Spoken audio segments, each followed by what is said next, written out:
నమస్తే, welcome to #you. నేను మీ రాజేష్. గత 2 రోజులుగా కురుస్తున్నటువంటి ఏకదాటి వర్షాలకు మూసీ అయితే ఉగ్ర రూపం దాలుస్తుంది. అంటే భయంకరంగా మూసీ ప్రవహిస్తోంది. సో దీని యొక్క పర్యవసానం ఇప్పుడు హైదరాబాద్లో చాలా వరకు రోడ్లు ముంచెత్తున్నాయి. అట్లాగే మూసీ ఉగ్రరూపంగా ప్రవహిస్తున్నటువంటి నేపథ్యంలో మూసీకి వరద పోటెత్తున్నటువంటి సందర్భంగా ఎంజీబీఎస్ గత రాత్రి నుంచి మునిగిపోయింది.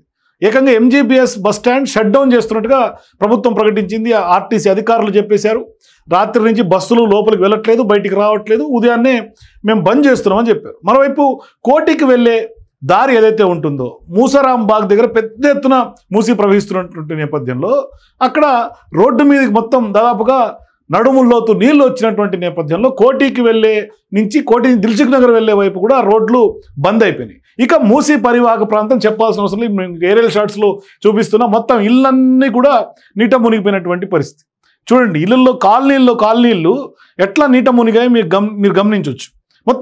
మొత్తం మూసీకి సంబంధించినటువంటి పరివాహక ప్రాంతం అంతా కూడా ఇవాళ మునకలో భయభ్రాంతుల్లో గురవుతున్నటువంటి పరిస్థితి. ఎప్పుడు ఏం జరుగుతుందో బిక్కుమంటా ఉన్నారు. వాళ్ళందరూ కూడా వాళ్ళ ప్రాణాలు రక్షించుకునే పరిస్థితిలో ఉన్నారు. మరోవైపు ఇక్కడ ఈ శివాలయం ఉంది. ఇది మనకి దిల్సుఖ్ నగర్ వెళ్తుంటే రోడ్డు మీదకే కనిపిస్తుంటుంది శివాలయం. పురాణాపూల్ బ్రిడ్జ్ దగ్గర నుంచి అటు ఆ 2 బ్రిడ్జ్లు ఉంటాయి.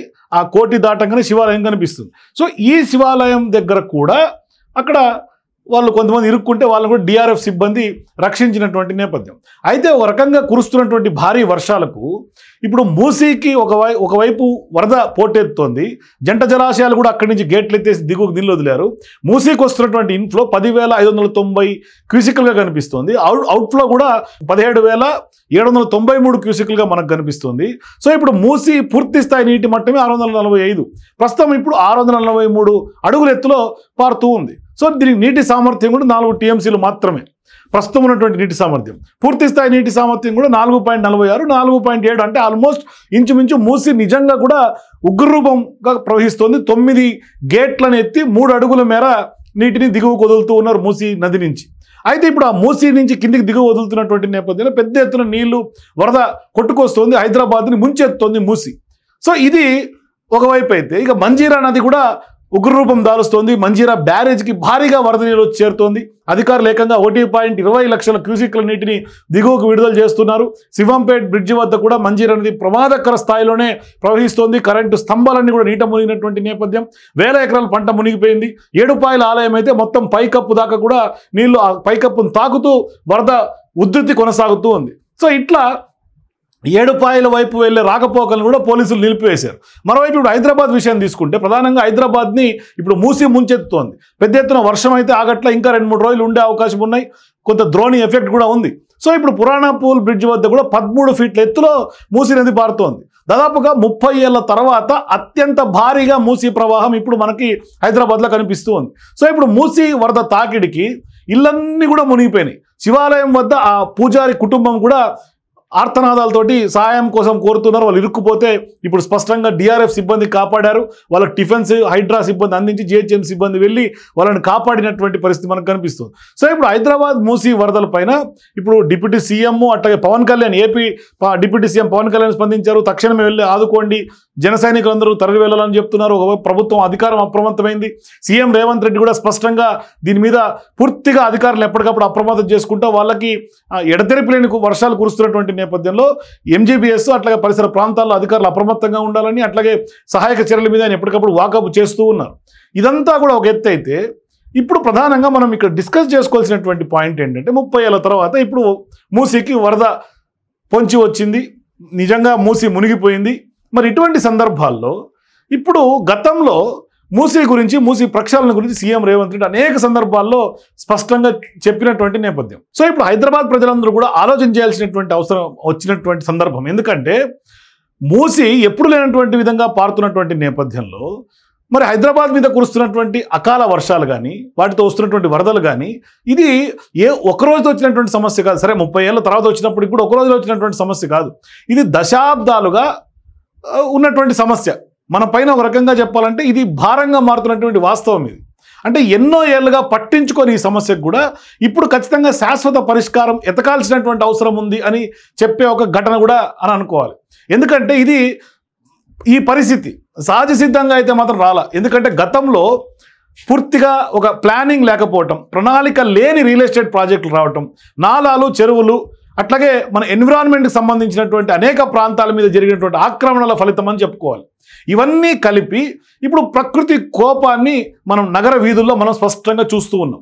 అందుకని చూసుకోవచ్చు, ఇప్పుడు మీకు డ్రోన్ షాట్స్ చూస్తే చూడండి, అసలు లాస్ట్కి ఓఆర్ఆర్ దగ్గర కూడా సర్వీస్ రోడ్లు కూడా దాని మీద మూసి ప్రవహిస్తోంది అంటే ఎంత స్థాయికి వస్తుంది, ఎక్కడెక్కడ ఆక్రమణలకు గురైంది. అందుకనే మూసి రెజనవేషన్, మూసి ప్రక్షాళన పేరుతో సీఎం రేవంత్ రెడ్డి స్పష్టంగా మూసి మీద భారీ ప్రణాళికాబద్ధంగా ముందుకెళ్ళాడు. ఆయన ఇతర దేశాల్లో ఏ విధంగా, అక్కడ చైనాలో ఏ విధంగా నదులను ప్రక్షాళన చేసి ఇవాళ అంత అద్భుతంగా తీర్చిదిద్దారో దాన్ని మోడల్గా తీసుకొని ఇక్కడ చేస్తుంటే కూడా ప్రతిపక్షాలు పెద్ద ఎత్తున కుట్ర చేసాయి. మరి ఇప్పుడు నిజంగా మూసి ప్రక్షాళన అవసరమా లేదా, లేకుంటే మూసి రెజనవేషన్, మూసి ఆక్రమణలు ఒకవేళ ఆక్రమణలు తొలగించి ఉంటే ఇవాళ మూసి రోడ్ల మీదకి వచ్చి ఉండేదా? ఒక్కసారి ఆలోచన చేసుకోవాలి. అందుకనే మూసి కొంత పెద్ద అసలు ఇప్పటిదాకా మూసిలో ప్లానింగ్ లేదు. అసలు మూసీకి సంబంధించి ఎంత మేర విడుతుందో కూడా ప్లానింగ్ లేదు మూసీకి. దాన్ని కూడా బౌండరీస్ ఫిక్స్ చేసి అక్కడ ఉన్నటువంటి వాళ్ళందరినీ కూడా వాళ్ళకి డబుల్ బెడ్రూమ్ ఇల్లు కేటాయించి వాళ్ళు ఇక్కడి నుంచి తరలించి పెద్ద ఎత్తున మూసీకి సంబంధించి పూర్తి స్థాయిలో ఒక ప్రక్షాళన దిశగా ముందుకు అడుగులు వేస్తున్నటువంటి క్రమంలో కూడా దాని మీద పెద్ద ఎత్తున బురద చెల్లారు. ఈరోజు నిజంగా ఇవాళ మూసి ఆ విధంగా ప్రవహిస్తున్నటువంటి నేపథ్యంలో హైదరాబాద్లో ట్రాఫిక్ జామ్ అయిపోయి బస్టాండ్లో మూసుకొని ఆఖరికి మూసి నడిబొడ్డున మెట్రో రైలు, దానికి సంబంధించినటువంటి ఎంజీబీఎస్ బస్ స్టేషన్ ఉంది అంటే అది నిజంగా ఆశ్చర్యం కలిగించే అంశం. ఇప్పుడు అసలు నడి ఒడ్డున, నడి మధ్యలో మనకు మెట్రో పిల్లర్లతో కాదు మెట్రో రైలు పోతుంది అంటే అది నిజంగా అప్పట్లో ఎట్లా ప్లానింగ్ చేశారు, ఎట్లా పర్మిషన్లు ఇచ్చారు అర్థం కానటువంటి పరిస్థితి. అంటే మూసీలో చెత్త పోవటమే కాదు, ఇప్పుడు నిజంగా ప్రకృతి మాత్రమే ఈ వరదలు, ఈ పోటెత్తినటువంటి వరదతోటే మూసి ఆటోమేటిక్గా ప్రక్షాళన చేసుకుంది. మూసీలో ఉన్న చెత్త అంతా కొట్టుకుపోయింది. అంటే ఇంకోటి, మూసి ఇక్కడ హైదరాబాద్లో వస్తున్నటువంటి డ్రైనేజ్ వ్యర్థాలన్నీ కూడా కలిసి అదే మూసి నివర్లో నల్గొండ కింద దిగువ ప్రాంతాల్లో కూరగాయలు పండించి దాన్ని హైదరాబాద్ తరలిస్తుంటే అవిధి రోగాలు వస్తున్నాయని చెప్పినటువంటి సందర్భాలు ఉన్నాయి. చాలామంది డాక్టర్లు ధృవీకరించారు. అలాంటి సందర్భాల్లో ఇప్పుడు ఒక రకంగా చెప్పాలంటే హైదరాబాద్ క్లిష్ట సమయాల్లో ఉంది. మరి ఇప్పుడు సీఎం రేవంత్ రెడ్డి గారు ఒక స్పష్టమైనటువంటి ఒక విజన్ తోటి ముందుకెళ్తూ ఉన్నారు. అంటే మూసి నది అట్లాగే దానికి అనుసంధానమైనటువంటి చెరువులకు కూడా సరైనటువంటి ఒక రూట్ మ్యాప్ తీసుకొచ్చి వాటికి మార్గాన్ని కల్పించి అత్యవసరమైనటువంటి ప్రణాళికను కూడా ఆయన సీఎం రేవంత్ రెడ్డి ఇప్పటికే ప్రారంభించారు. ఇది ఒక సాధారణమైనటువంటి ప్రణాళిక అయితే కాదు. అంటే భవిష్యత్ తరాలకు హైదరాబాద్ యొక్క వరదల నుంచి కాపాడే ఒక పర్మనెంట్ సొల్యూషన్, శాశ్వతమైనటువంటి ఒక కవచం లాంటిది. మరి ఇటువంటి దాన్ని మరి గతాన్ని నిందించడం కాదు, ఒక రకంగా చెప్పాలంటే అంటే పరిష్కారం వైపు అడుగులు వేయాల్సినటువంటి టైం వచ్చింది. అంటే గతాన్ని ఎప్పుడు మనం నిందించుకుంటూ ఉపయోగం లేదు. ఎందుకంటే భవిష్యత్ తరాలకి మనం ఏం చేస్తున్నాం అనేది అవసరం. మరి ఈ బాధ్యతాయుతమైనటువంటి ఇటువంటి టైంలో సీఎం రేవంత్ రెడ్డి గారు చూపినటువంటి నాయకత్వం కానీ, ఆయనకు ఉన్నటువంటి విజన్ కానీ మనందరికి కూడా ఖచ్చితంగా ఆదర్శంగా తీసుకోవాల్సినటువంటి అవసరం ఉంది. అంటే దాని వెనకాల రాజకీయం వెతుకోవద్దు. ఎప్పుడు కూడా ఏది చేసినా ఖచ్చితంగా ప్రజల కోసం, ప్రజల మంచి కోసం పాటుపడే వ్యక్తులు, ఆ నాయకత్వానికి మనం మద్దతు తెలపాల్సినటువంటి అవసరం ఉంది. ఇవాళ నిజంగా హైదరాబాద్లో ఇంత వరద నీటిలో అమీర్పేట మునిగిపోతోంది. ఆఖరికి చాలా వరకు రోడ్లు నీట మునుగుతూ ఉంటే ఇప్పుడు చెరువులు కబ్జా అయినా, నాలాలు కబ్జా అయినా, లేదంటే కనుక వీటికి కొంత సెటరేట్ చేసే దిశలోనే కదా హైడ్రాన్ తీసుకొచ్చారు. కానీ ఇవాళ బతుకమ్మ కుంట గతంలో ఏ విధంగా ఉండి ఇప్పుడు ఎట్లా ఏ విధంగా ఉంది, ఒకసారి అదే మనకు తార్కాణం కదా, అదే నిదర్శనం కదా. మరి ఇదే హైడ్రా మీద పెద్ద ఎత్తున దుమ్మెత్తి పోశారు, పెద్ద ఎత్తున విమర్శలు చేశారు, పెద్ద ఎత్తున హైడ్రా మీద కూడా రాజకీయం చేశారు. ఏమైంది చివరికి? ఇవాళ నిజంగా హైడ్రా ఉండాల్సినటువంటి ఒక లక్ష్యం ఇవాళ కనబడుతోంది. నిజంగా ఉండాల్సిందే అని హైదరాబాద్ ప్రజలు భావిస్తూ ఉన్నారు. మరి ఇటువంటి వ్యవహారంలో మూసీ ప్రక్షాళనకు కూడా సీఎం రేవంత్ రెడ్డి తీసుకున్నటువంటి ఒక గొప్ప నిర్ణయం ఖచ్చితంగా అవసరం నగరానికి.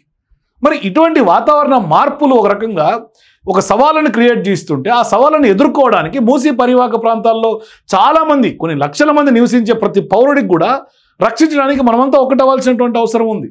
ఎందుకంటే హైదరాబాద్ సురక్షితంగా ఉంటేనే ఖచ్చితంగా తెలంగాణ అభివృద్ధికి సాధ్యమయ్యే అవకాశాలు ఉంటాయి. అందుకని ఇప్పుడు హైదరాబాద్ రైజ్ అవుతేనే తెలంగాణ రైజింగ్లో కూడా పాటుపడే అవకాశాలు ఉంటాయి. ఇప్పుడు తెలంగాణ రైజింగ్ అని గవర్నమెంట్ చెప్తుంటే ఇది నిజం, ఇది ఒక రకంగా మన భవిష్యత్ హైదరాబాద్. మరి హైదరాబాద్ ప్రజలు ఎన్నో ఏళ్ళుగా ఈ కష్టాలు అనుభవిస్తున్నారు. ఇప్పుడు ప్రభుత్వ ప్రయత్నాలు ఖచ్చితంగా మనం అందరూ కూడా తోడ్పాటుగా నిలవాల్సినటువంటి సమయం వచ్చింది. అంటే ఇప్పుడు ఇది మన కళ్ళ ముందు జరుగుతున్నటువంటి ఇటువంటి కెలామిటీస్ జరుగుతున్నటువంటి సందర్భంగా ఇప్పుడు కూడా మనం ప్రభుత్వానికి సహాయం చేయకుండా, ప్రభుత్వానికి అండగా నిలబడకుండా మనం విమర్శించుకుంటా పోతే ఇక ఏ ఒక్కరు కూడా దీన్ని బాగు చేయలేనటువంటి పరిస్థితి. అంటే ప్రతి పౌరుడు, ప్రతి సంస్థ, ప్రతి వర్గం, ప్రతి పర్యావరణవాది, ప్రతి హైదరాబాదీ అందరూ కలిసి ఇప్పుడు మిషన్ రేవంత్ రెడ్డి ఏదైతే మూసీకి ప్రక్షాళన దిశగా రెజనవేట్ దిశగా ఆయన అడుగులు వేశారో ఖచ్చితంగా మద్దతు తెలపాల్సినటువంటి బాధ్యత ప్రతి ఒక్కరిపైన ఉంది. అప్పుడే ఖచ్చితంగా వరదలు లేని హైదరాబాద్కి మన భవిష్యత్తు ఖచ్చితంగా సుందరంగా డెవలప్మెంట్ పరంగా హైదరాబాద్ ముందుకు వెళ్ళాలంటే ఖచ్చితంగా సీఎం రేవంత్ రెడ్డి గారు తీసుకున్నటువంటి ఒక గొప్ప నిర్ణయానికి మనమందరూ కూడా సపోర్ట్ చేయాల్సినటువంటి అవసరం ఉంది. అప్పుడే నిజంగానే నిజమైనటువంటి తెలంగాణ, నిజమైనటువంటి హైదరాబాద్ని మనం చూసిన వాళ్ళం అవుతాం. లేదు అంటే ప్రతినిత్యం ఇటువంటి వరదల్లోనే మునగాల్సినటువంటి పరిస్థితి. మనం కూడా కేవలం పక్కన మన బెంగళూరు, మద్రాసు వీటిని మనం ఎట్లా విమర్శించుకుంటున్నామో, ముంబైని చూసి మనం ఎట్లా విమర్శించుకుంటున్నామో సేమ్ హైదరాబాద్ కూడా పడవలు వేసుకొని వెళ్లాల్సినటువంటి పరిస్థితి ఖచ్చితంగా అవసరమయ్యే అవకాశం ఉంటుంది. సో మీరు కూడా ఖచ్చితంగా మిషన్ రేవంత్ పైన మూసీ నది సంబంధించినటువంటి ప్రక్షాళన, హైడ్రా నిజంగా ఎందుకు ఏర్పాటు చేశారో అనే ఒక లక్ష్యాలను ఇవాళ తెలుస్తున్నటువంటి నేపథ్యంలో మీ అభిప్రాయాల కింద కామెంట్స్ తెలియజేయండి. For more videos please watch #.